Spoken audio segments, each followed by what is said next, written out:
The creators you watch, they profit from keeping you stuck. That's why game dev education is completely ruined, and exactly why you fall into the most common trap in game development: tutorial hell. And I know this because I fell for it too. I was in this so-called tutorial hell for months before I eventually ended up giving up completely. And then I took a multiple year long break from game development and I focused on other things. I completely forgot about game dev. And that's because when I was in this so-called tutorial hell, just like you are right now, I didn't see any visual progress and I didn't gain the motivation and the momentum that I needed to actually build real skills, build games, and continue to do this, like continue game development. And it wasn't until I started building real projects that I actually shipped my very first game. So by the end of this video, you'll never look at tutorials the same way again, and you'll know exactly how to finish your very first game. Because right now the belief you have is that you think you can learn game development by watching others on YouTube or reading a guide online. Something that tells you step by step exactly what to do and exactly what to implement. And not just that they tell you, but it's like a tutorial. So like the guy on YouTube kind of explains what they're doing, but that's not an exception here. You're still watching someone else just explain it. You aren't doing anything yourself. You aren't solving any problems yourself. You aren't experimenting, trying and failing yourself. So the belief you have right now is that you can learn to ride a bicycle with just watching others ride bicycles. Is that how you learned how to ride your bike? Was it to watch others, or was it to go on the bike, fall off, fail, learn how to balance, and then eventually after enough failures you actually learned it? Which one of those were it? Did you just watch someone else ride the bicycle and then you magically just learn it, like watching tutorials are?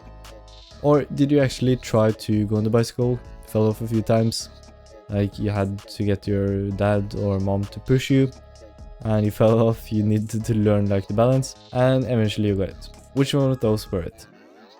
For I think I can say 100% of us, it's the latter. You learned it by actually actively doing things, failing, getting a few scratches on your leg. That's how you actually learn. You don't learn by just watching others. And that applies to game dev so well. That applies to learning in general so well.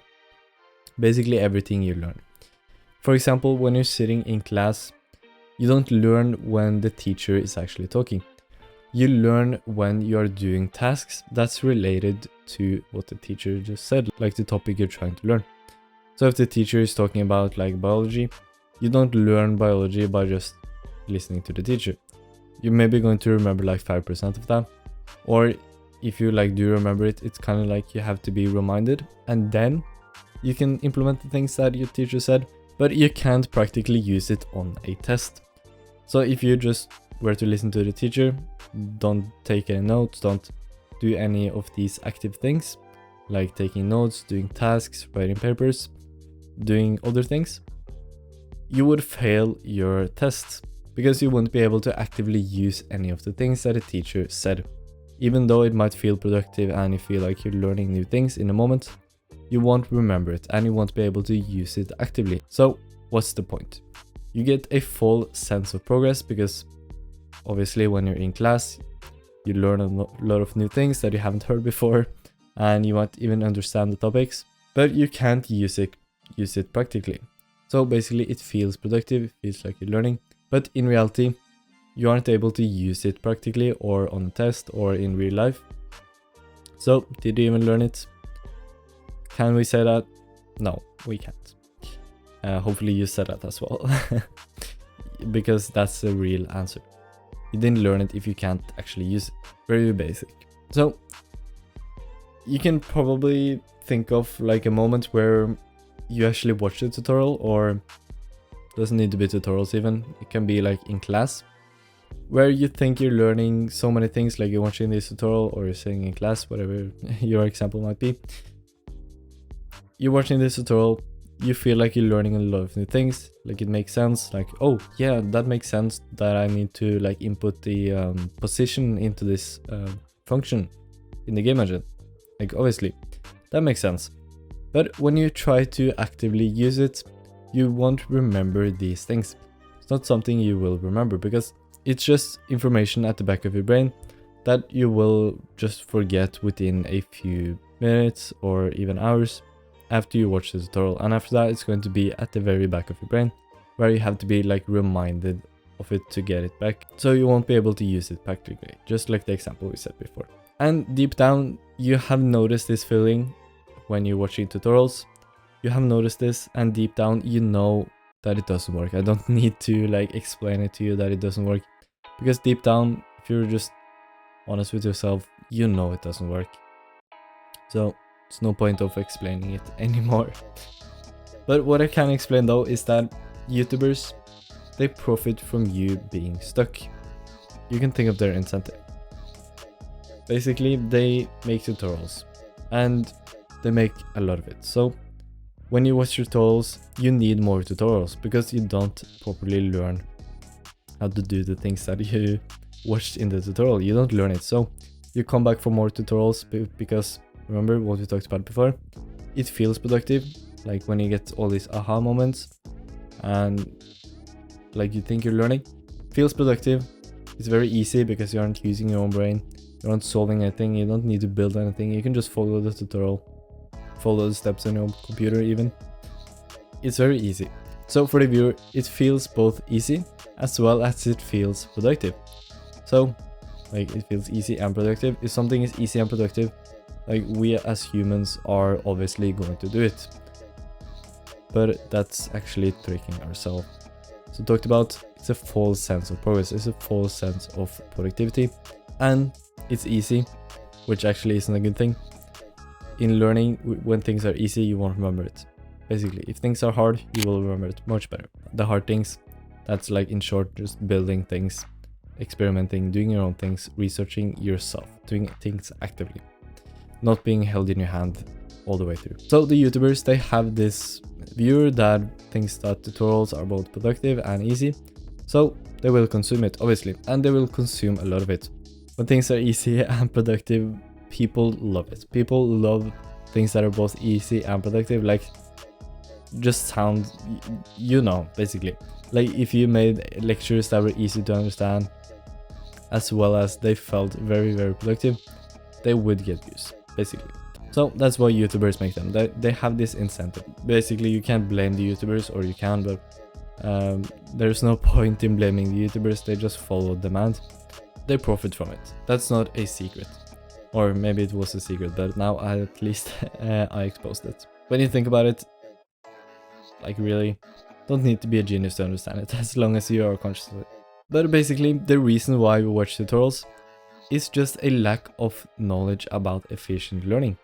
That's the only reason we watch tutorials. Like when I first learned the right way to learn, and actually went on to release my first game and even my second game, I didn't watch a single tutorial. Like seriously, I watched 0 tutorials before I released my first game. Literally 0. The only thing I did was Google. I used AI for questions, like not like write a script for me, but I used AI for quick questions when I just needed quick answers, like what's more efficient, this or this, like just quick things like that.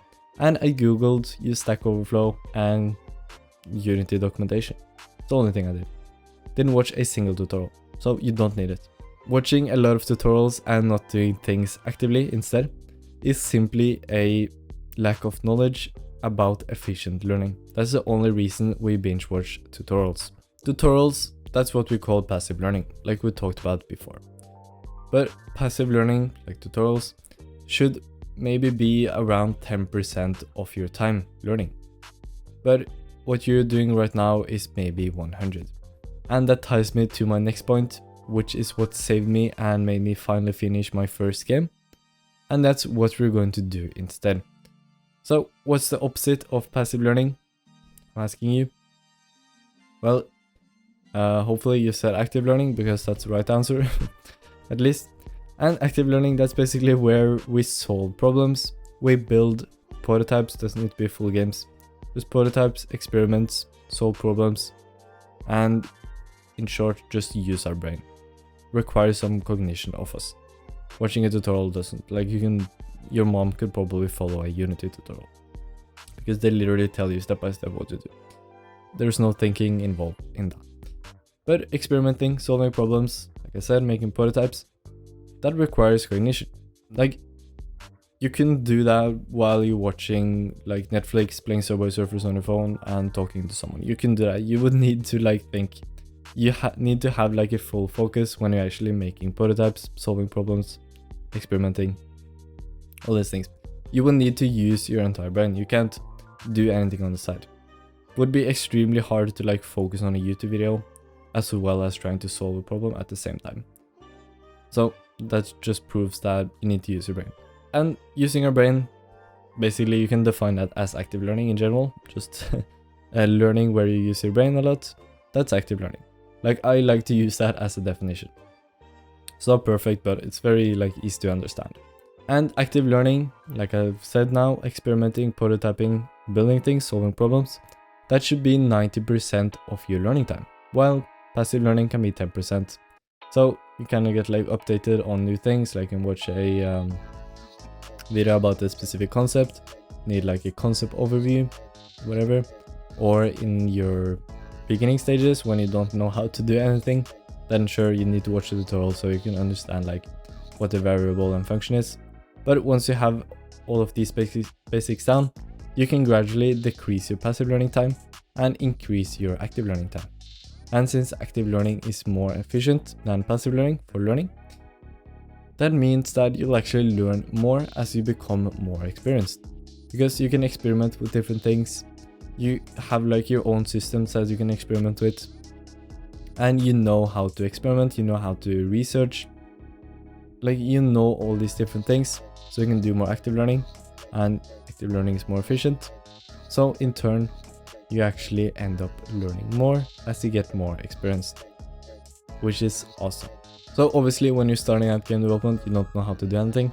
Obviously start with an introduction video, 1 or 2, 3 hours. Sure, learn the basics, but implement active learning into that as well. Take notes, research, be curious, all of these things. So after that, gradually just decrease your passive learning and increase your active learning. So when you start, like for 3 hours, it should be like 100% passive learning. And then gradually it should be like more and more active learning and less passive learning, just as you gain more knowledge. There is something that will skyrocket this process of releasing your first game, and that's by having a step-by-step plan. And that's exactly what I made inside of SmartIndie. It's not a step-by-step plan on how to make your first game, like first make the player, make this, make that. It's a step-by-step guide on how to become a game developer, release your first game within only 60 days, where you actually learn to learn the knowledge yourself, not just follow a tutorial, like a lot of courses and YouTubers will do. They will say, well, make your first game, and then they will just tell you step by step how to make your first game. Some people even have like second games, like make your second game, and then it's like a step-by-step tutorial on how to make your second game. That's not what SmartIndie is. SmartIndie will take you from a complete beginner to someone that releases their first game within only 60 days. And I won't tell you the specific step-by-steps on how to make the game itself. What I will tell you is the step-by-step process of actually learning game development and learning all the skills that you need for your specific game and to make your specific game. So you can come up with your own ideas, you can make what you want, and I will provide the resources and the methods that's the most effective to actually learn the things that are relevant to you, where you can actually learn the knowledge. Not just follow, feel like you're productive. You can actually learn the knowledge and make the games that you want to make. Not just your first one, but this is going to be a framework to release all the games that you want to make and become the game developer that you want to become. So if you want to make the process 100 times more easy and avoid all of the most common mistakes that beginners make, taught by someone who has made them all, has wasted years, and now has released 2 full games, then you can click the first link in the description to join SmartIndie today. And I'll see you there. Such a good value.